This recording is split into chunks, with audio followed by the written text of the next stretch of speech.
was hugely disappointed by Ukraine today, losing 3-0 to Romania. Of course, Belgium as well. What do you think about them? Do you think that is the end for Belgium, or you think they're going to come back to this one? I don't know how they're going to do it. They're going to win France. So for me, I think Belgium is one way out of the tournament, having lost today, and that's a very, very big shame. They so much talked about golden generation of Belgian national team is walking away with no silverware, with nothing to show for the talent that they have had in the last decade. So let me know what you think in the comment section. And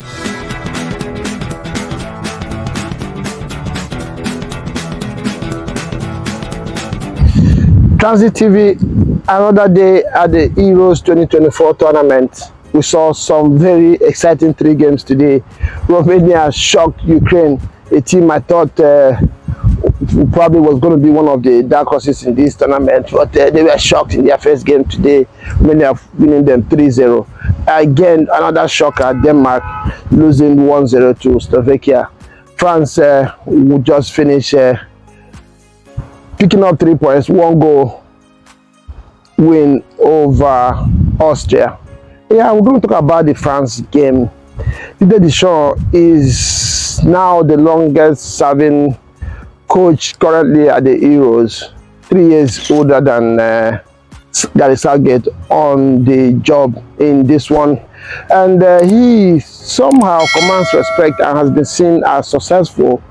You know, he had a very successful playing career as a national team captain, winning the Euros and the World Cup as a player, having won the 2018 World Cup with France, and going all the way to, I think, finals and semi-finals in the Euros.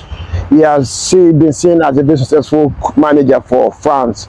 This one, him and his team, a very star-studded team, are seen as favourites by many, including myself. And today, just as we have seen in some of the games and so many times in tournaments, first game of the tournament are usually very tricky. France today, though they expanded chances, could only manage a 1-goal win over Austria. We're going to talk about that game a little bit, a few talking points in the game, and I personally feel that a few things that I saw in that game that Didier Deschamps might have to fix or adjust as the tournament progresses for France, because if anything that I saw today is something to go by, France is nowhere ahead of other favorites in the tournament. Though if you have Kylian Mbappe at the front end of your attack, you always know that you have a chance to win any game against any team in the world currently. So let me start with this one. First of all, N'Golo Kante. This guy, 2 years away from the national team, coming back with the age and having played in Saudi Arabia for 1 season now. One would have thought that maybe the machine could have slowed down a little bit. It is very, very, in fact, might be one of the most important decisions that Deschamps has taken as a France national team coach, because today Kante showed that France really need him.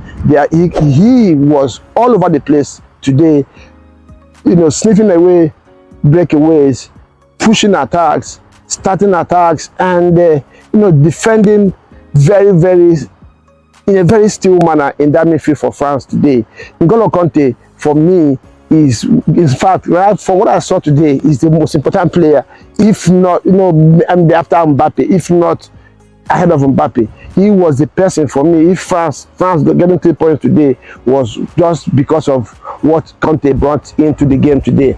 Defensively for France for me, that might be the weak, especially the central defense department, might be the weak link in that team. Not because they don't have good players, but the defenders that they have in that position probably not too very experienced and maybe of the same kind. Saliba had his first tournament debut today for France, a game that he started a little bit shaky in the beginning, but as the game progressed, he grew into it and showed what Arsenal fans have seen of him all through the season. Pairing Kante, we know, had a very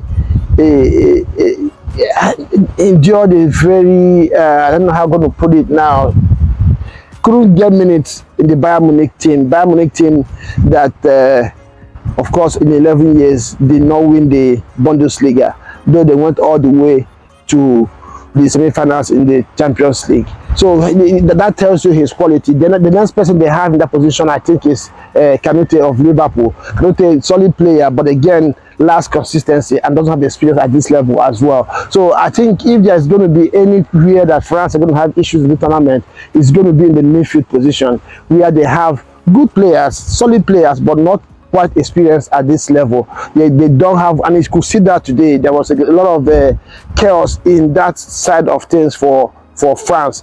I hope and pray France fans as well will pray that as the tournament progresses, these two, if they're going to be the starters for France, will continue to grow and have a better understanding of each other in this tournament. Otherwise, it's going to be a very big thing for France to worry about when they come against fierce and good strikers like Mbappe, on the other side. It's going to really be something for them to worry about. I want to also single out Hernandez, the left back. He had a terrific game, made a lot of runs, created chances for France, and they caused havoc for Austria in this one. And he is going to be a player to watch out for in this tournament. I've always liked him in PSG. Today he showed again why he is a mainstay for the PSG team. Another talking point in this one, of course, Mbappe. Mbappe again today showed flashes of why he is the most dangerous striker out there in the world today, though he missed a glorious chance to give double the lead for France. But of course, knowing Mbappe, what he has done, what he does, and what he has done for team that he has played for, you will know that that was just one of those things. He can't score all the chances that you get in games, though this one would have come back to haunt France if anything with what Austria pushed at the injury time of this game is to talk about. So yeah, that's basically what I think. France, they still remain favorites, but there are things for Deschamps to fix. One thing, comparing them with England that played yesterday, one thing you raise your hands up for France is, as star-studded as they are, they had the right attitude, they had the right mentality, they had the right application. Yesterday we saw England after a while retreat and try to protect their lead, but France today continue to ask questions, continue to push forward, continue to create chances, continue to try to double their lead, get more goals. That's the mentality of champions. They kept pushing, and kept pushing. But of course, we're going to get against teams coached by Rangnick. Typical teams are always tenacious. They have the aggression. They don't fear. They're not scared to attack you. They're not scared to press you. And they did all around the pitch against France today, pressing them in every department and trying to get a goal. And they created a few havocs, but they didn't manage to take their chances. So for me, Austria probably might be a team to watch in this group. I know, including myself, many tipped Denmark to join France to qualify from this group, but having lost their first game, Belgium, I don't think it's looking dicey for them, and this probably is going to bring an end to the golden generation, the much talked about golden generation for Belgium.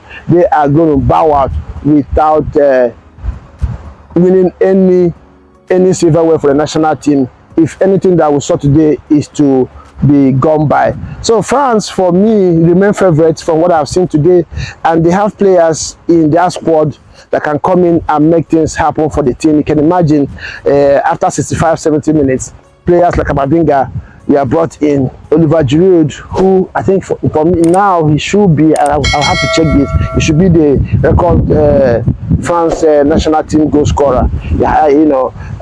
Came in as well.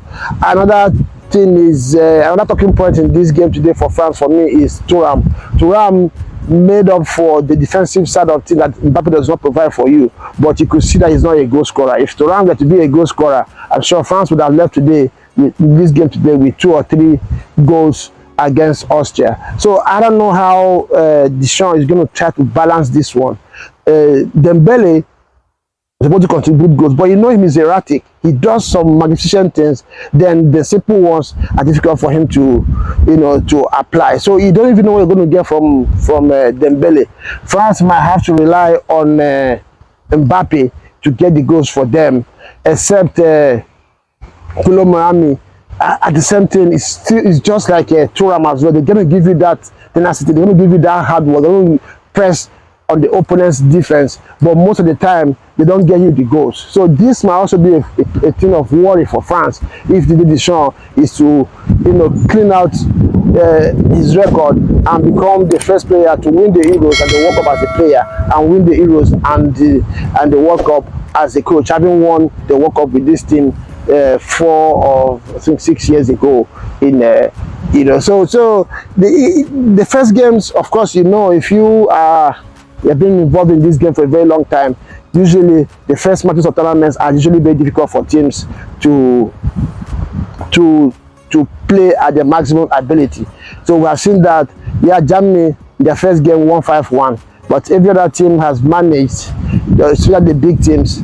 And again, some of another factor could be that most of the players in these big national teams are almost always involved till the last day of the season. So most of them have just had maybe 2 weeks, maybe 1 week training and relaxation to recover. So I'm sure by the time the second games start to come on, the third games and the knockout stages, we're going to see better quality, we're going to see better of these teams, and that is when you start to separate the big teams, the teams that are coming to win a big tournament, from those that probably are just happy to be participants. So that's what we saw today from France. If you are a France fans, you're a little bit worried. At the same time, you also have confidence that this team will always deliver. Kante has come back to the France national team, and he has shown why he was brought back. He has shown what France has missed the last 2 years that he has not been in that team.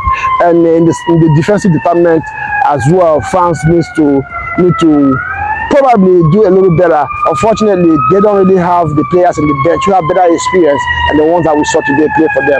So it's something that Didier Deschamps has to find a way to work with. Probably ask Kante to probably play a little bit more defensive and protect that back four. Otherwise, coming against better opponents, it might be a thing to worry for France. And other than that, as well, going forward, I know France usually get goals from Giroud, and they open up teams and anybody can score. Today, if they are to play the way they play today, Mbappe has to do better in taking chances, and the other players also have to come up, because it looks like Mbappe was the only player that looked like he was going to get the goals for them today, and he also flopped his lines when he went clear on goal. So that is, let me know what you think about France. Do you think that they're going to be the favorite to win the tournament? If not, who else do you think is going to win this tournament? And are there any player that have impressed you so far? I was hugely disappointed by Ukraine today, losing 3-0 to Romania. Of course, Belgium as well. What do you think about them? Do you think that is the end for Belgium, or you think they're going to come back to this one? I don't know how they're going to do it. They're going to win France. So for me, I think Belgium is one way out of the tournament, having lost today, and that's a very, very big shame. They so much talked about golden generation of Belgian national team is walking away with no silverware, with nothing to show for the talent that they have had in the last decade. So let me know what you think in the comment section, and I'll see you again. Ciao.